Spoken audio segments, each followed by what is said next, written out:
Osho had said that he became spiritually enlightened on 21st March 1953 when he was 21 years old in a mystical experience while sitting under a tree in the Banbartal garden in Jabalpur.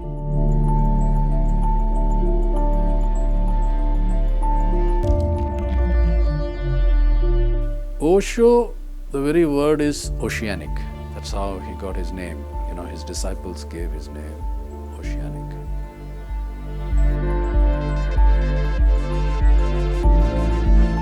India is one of the most ancient countries in the world, and especially it is the land of monks, mystics and enlightened masters. India has given wisdom, light, truth, authenticity, justice, and it has given eyes to see to the whole world with his wisdom and knowledge. And we call India as Vishwaguru. It has shown the path of truth and wisdom for the whole mankind in the world.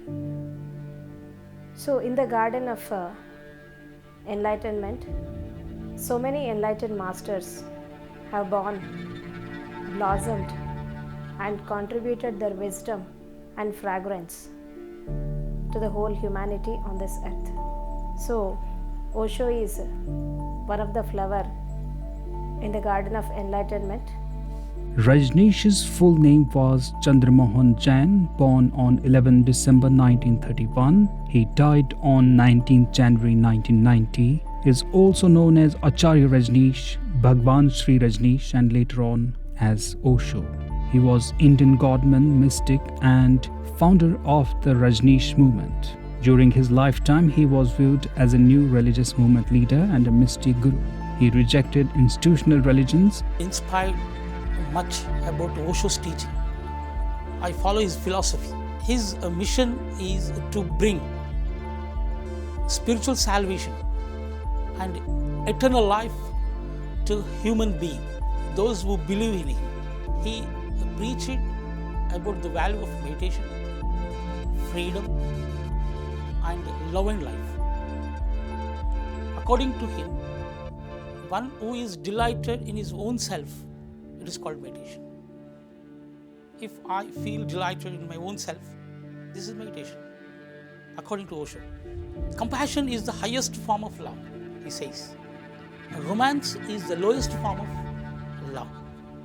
Rajneesh emphasized on the importance of free thought, meditation, mindfulness, love, celebration, courage, creativity, and humor. Qualities that he viewed as being suppressed by adherence to static belief system, religious dogmas, traditions, and socialization. Osho had given a new perception and new vision to the life. Generally, when we see in the ancient India, when we have to travel in the spiritual path, most of the saints, they say that you have to renounce the world and you have to become a monk to travel in the path of spirituality.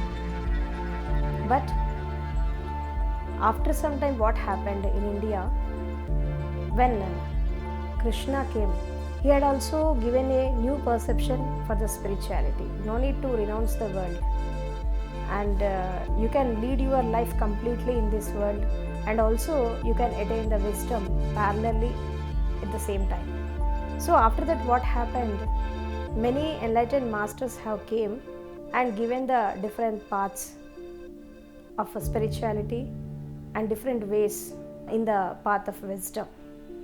While coming to Osho, he had given a new vision to the humanity, that you have to see the life as it is, and you have to make your life a celebration. And life is also a celebration, and death is also a celebration. If you know the art of living, if you know the art of listening, art of learning, and if you implement the truth and dharma in your life, and when you lead your life completely with bliss and with love and compassion, then ultimately this life will lead you to the salvation and liberation.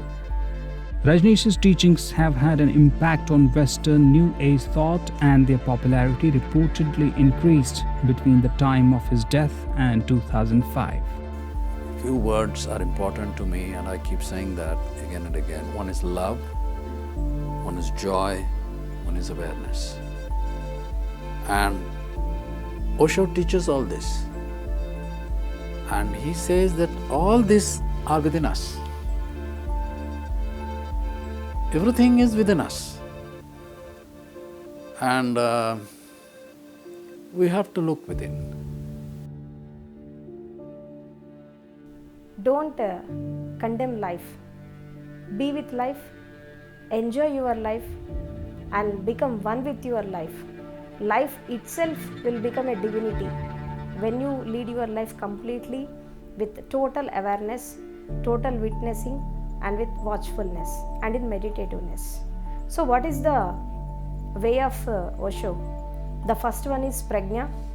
I mean, you have to understand the life, and you have to see the different dimensions in your life and different perceptions in your life, and you have to set a goal to your life. So then you understand the truth and authenticity and blissful state in your own life. That is called prajna. You have to develop understanding in every aspect, in every circumstances of your life. Then naturally you will enter into meditation. Then what is meditation? Meditation is nothing but living in the present moment, living moment to moment. Meditation is nothing but awareness, alertness. Whatever you are doing, do it with total awareness, then every act will become a meditation. And Osho had given a new vision, Zorba the Buddha. I mean, you have to lead your life completely in the physical world, in the outer world, and also you have to become a Buddha in the inner world. You have to take both, the Zorba and the Buddha. Don't condemn the body. Respect your body, love your body, and love your mind. Then naturally they will cooperate with you. When this very body will become a temple, when you do your work as a worship, then your being will become a Buddha and you will attain your Buddhahood. Then this earth will become a lotus paradise. And that is the vision of Osho. And he had given a different types of analysis, not only on the spirituality but also on the science and technology, about the politics, education, and different types of aspects. And he has covered all the topics under the sun in the whole universe, and he had narrated 11,000 books with 650 titles and contributed his wisdom for the welfare of the mankind and for the race of human consciousness in the whole world. Osho has contributed much to the spirituality through his speeches, lectures, and also through his books. And he has touched the every subject. Mostly he had given contribution about the mystics. I mean, from the Paramashiva up to the Jiddu Krishnamurti, and so many enlightened masters. He has given life to those masters in this modern era by his speeches. And he has talked on mystics. And we don't know the name of some mystics who has contributed so much to this whole humanity, and he had given them a light in this present scenario.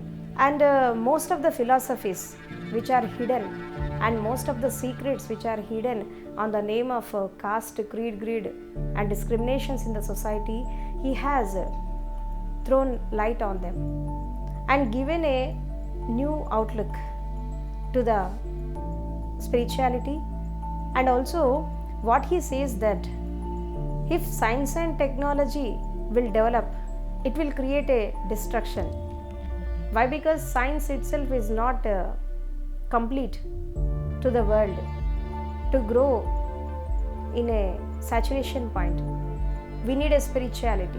We have to combine the science and spirituality and spirit and matter. If you combine both, this whole world will develop, the humanity will develop. And what he says that in 3000 years, 15,000 wars have been fought. What is the reason behind it? The reason was the three P's are more dangerous people to the society. The first one is priest, and the second one is politicians, and the third one is police. Because of three types of people, the violence was created on the earth. When we see the ancient India, and also nowadays we are seeing so many wars. So what he says that behind these wars, these three people are responsible for these wars. Why? Because they will fought with this caste, greed, discriminations and race discriminations, and this earth has become a bloodshed with this type of people. So the earth was exhausted with this type of people. There is no need. In the future, we don't need this type of people. We need a new humanity, and we have to work for the birth of new humanity with raise of human consciousness, and also the people who are living with love, compassion and humanity, and also the people who live with life as a celebration. Then naturally this earth will become a paradise. So the Osho's vision was, he had given a dream. What the dream was? 10,000 enlightened masters should arise from this humanity. Then this whole earth will be protected. Now the time has arisen. Everybody should work for that. The spiritual masters, the meditators, the yogis and the devotees, they are having the most responsibility on the society. They have to attain enlightenment, and they have to protect this earth with the spiritual power. Now the political power, the police power, the priest power has destructed the society, and slowly they are taking this world to the destruction. Now the spiritual power should arise, and with that power they have to protect this humanity and the whole world and the planet earth. Otherwise your earth will be gone. The Osho will say this word before the 40 years ago in his book The Golden Future. You better be hurry, your earth will be gone.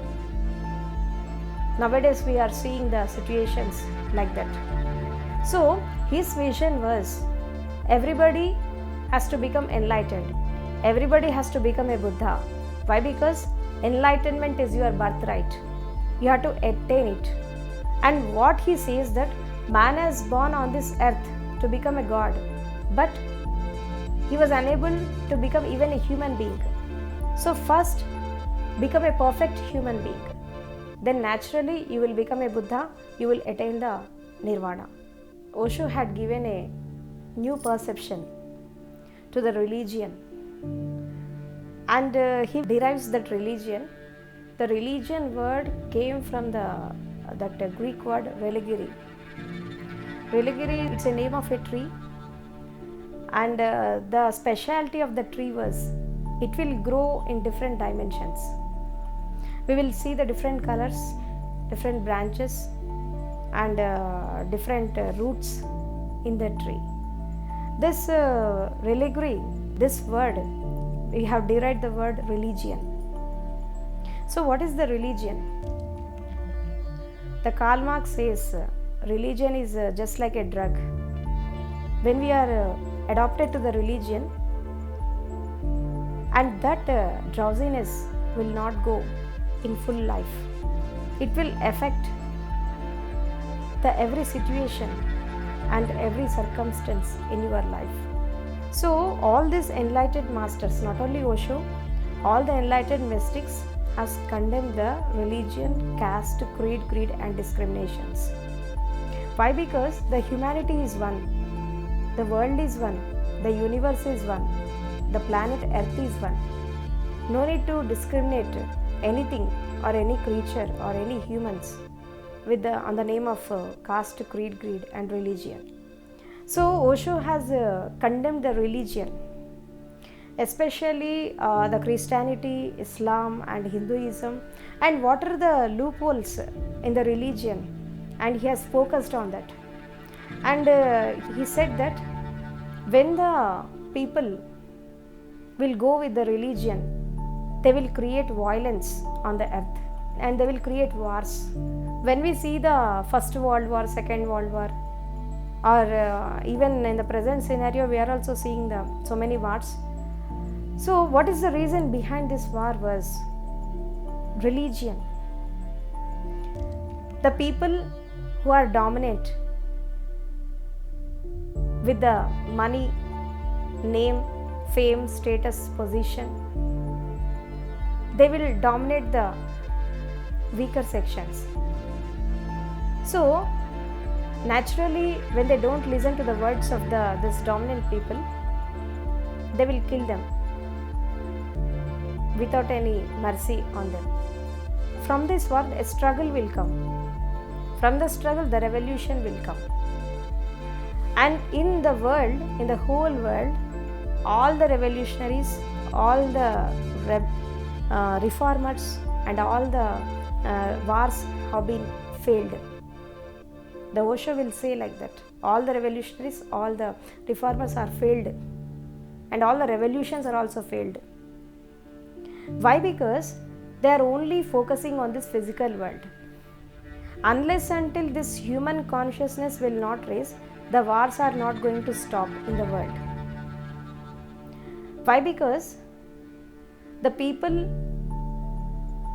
when they live with their senses and with the outer world pleasures, and also for the sake of money, status, position, and nonsense things in the world, they don't think about the humanity and compassion and love. Unless until when the human consciousness will not raise up to the heart chakra, they don't understand the love, compassion and humanity. But most of the people in the world, they are living in the lowest states. I mean in the lowest chakras, that is Mooladhara, Swadhisthana and Manipura. What are the needs of these three centers? The first one is essential pleasures, I mean biological needs. The second one is physiological needs, food, clothing and shelter. And the third one is safety and security needs.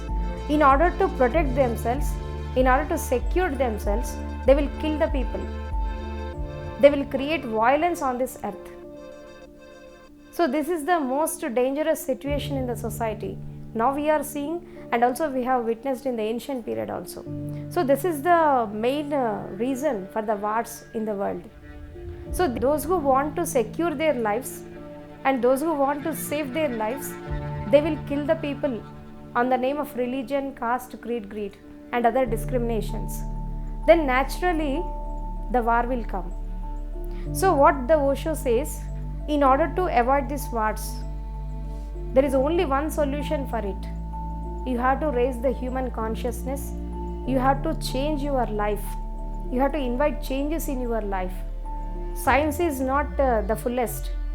You have to enter into the spirituality also. If science itself will develop, it will create destruction. You have to add the spirituality to it. So science and spirituality, they will give the total life empowerment. And especially he had given a statement that we don't need war, we need a Buddhahood. We need a Buddha. And if we create 10,000 Buddhas on this earth will become a paradise. So now we need a spiritual power. All these other powers are failed and they have exhausted and they have created so much of violence on this earth. Now there is no need for that. Now we need a spiritual power. With total awareness, with total consciousness, we need Buddhas, 10,000 Buddhas, who will protect this whole world with the spiritual power. Then naturally these wars will wither away and we can create a paradise on this earth. Then this whole humanity will be protected from this violence activities. This is the vision of Osho. What is the dream of the Osho? And what is his vision and mission, which he had given to his disciples and also for the whole humanity? When he had left his body, he had given a message that my work is completed and I have given so much of contribution and also so much of literature and all concepts. Now your responsibility is what? You have to take it further for the upliftment of whole humanity and for the raise of human consciousness. You have to work together.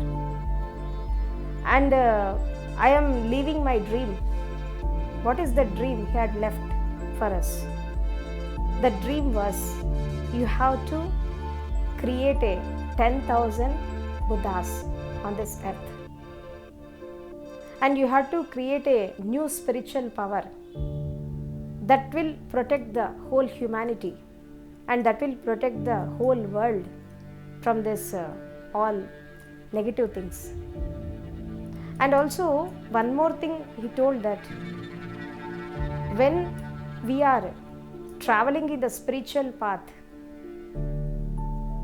we have to attain enlightenment in this life only. Don't postpone it. Why? Because life is precious. We have came here to attain that enlightenment, that Buddhahood. First you achieve it. And unless until meditation becomes enlightenment, simply you have wasted your time. He says like that. So if you enter into the meditation, then you enter into the samadhi and you see your original face and going the self-actualization and self-realization and attain the nirvanic state and become a Buddha. Buddhahood is not only a monopoly of Gautam the Buddha. Everybody can attain the Buddhahood. Who is the Buddha? Buddha means awakened one, who had come from the unreal to real and from darkness to light and from death to deathlessness. And he had attained that Buddhahood, and he has given his Buddhahood for the raise of human consciousness in the world. So, in order to take the vision of Osho in the modern era, there is only one solution for it. You have to raise your consciousness, you have to attain enlightenment and guide the people to travel in the path of enlightenment. And also, not only in the spiritual way, while coming to the physical world, you have to change the societal structure and you have to remove all the discriminations in the society on the name of caste, creed, greed and religion, and you have to create a paradise on this earth. What is the responsibility of a spiritual person? He has to attain the enlightenment and guide the people towards the enlightenment, and also he is having the responsibility on the society also. He has to remove all the discriminations in the society and he has to work for the new humanity and new society with love, compassion and humanity, and with life with total celebration. And you have to contribute the earth something by being on this earth. Everybody is unique, everybody is extraordinary, and everybody has to contribute by being on this earth, otherwise your life will go waste. So be like a human, live like a human, and raise your consciousness and become a god and attain the godliness. And this is the vision of Osho. He ultimately returned to Mumbai in India in 1986 after staying in the house of a disciple where he resumed his discourses for 6 months. He returned to Pune in January 1987 and revived his ashram where he died in 1990. Rajneesh's ashram, now known as Osho International Meditation Resort, and all associated intellectual property is managed by registered Osho International Foundation, formerly Rajneesh International Foundation.